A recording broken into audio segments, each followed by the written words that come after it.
Dans cette 10e partie de notre série de tutoriels sur l'implémentation d'un réseau MikroTik sous GNS3, il s'agira de mettre en place une liaison Internet qui sera accessible d'abord au premier routeur MikroTik CHR de notre topologie dans GNS3, ensuite de faire des configurations avancées pour que les autres routeurs de notre topologie aussi aient accès à Internet. Pour réaliser tout ceci, nous avons une procédure à suivre et elle est la suivante. À l'étape 1, connectez votre ordinateur à Internet par un câble Ethernet qui sera branché sur votre carte réseau Ethernet. À l'étape 2, vérifiez si les paramètres de configuration IP de votre carte Ethernet sont exacts et si l'accès Internet est fonctionnel. À l'étape 3, créez une interface virtuelle entre GNS3 et votre carte réseau Internet grâce à l'outil Cloud, c'est-à-dire nuage de GNS3. Ce sera le deuxième nuage de notre topologie. À l'étape 4, nommez ce deuxième nuage Internet sur votre topologie GNS3. À l'étape 5, connectez l'interface Ethernet deuxième nuage à l'interface Ethernet 5 du premier routeur MikroTik CHR.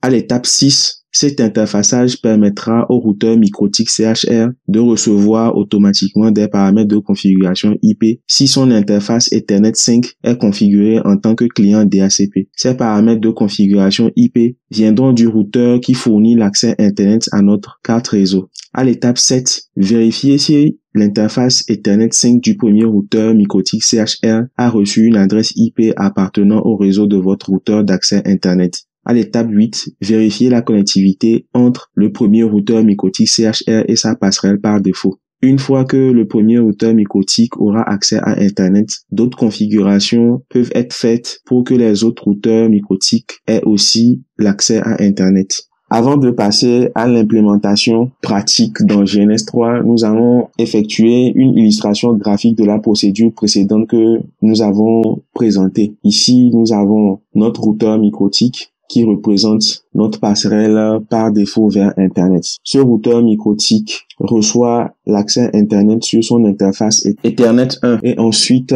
par routage, transmet cet accès Internet sur son interface Ethernet 2. À cette étape, ce que nous allons faire est de connecter notre interface Ethernet 2 sur le port Ethernet de notre ordinateur, que ce soit un ordinateur de bureau ou bien un ordinateur portable. Après, nous allons vérifier que cet ordinateur a une adresse IP qui est dans le réseau 192.168.89.x/24. Une fois que notre ordinateur aura reçu une telle adresse IP sur son interface Ethernet, nous allons créer maintenant entre notre ordinateur et GNS3 cette interface virtuelle qui sera réalisée à travers l'outil Cloud de GNS3 et ensuite nous allons relier cette interface Cloud à notre premier routeur MikroTik dans GNS3 et cette interconnexion sur le premier routeur MikroTik CHR dans GNS3 se fera par le biais de son interface Ethernet 5. Si tout se passe bien, nous aurons remarqué que l'interface Ethernet 5 du premier routeur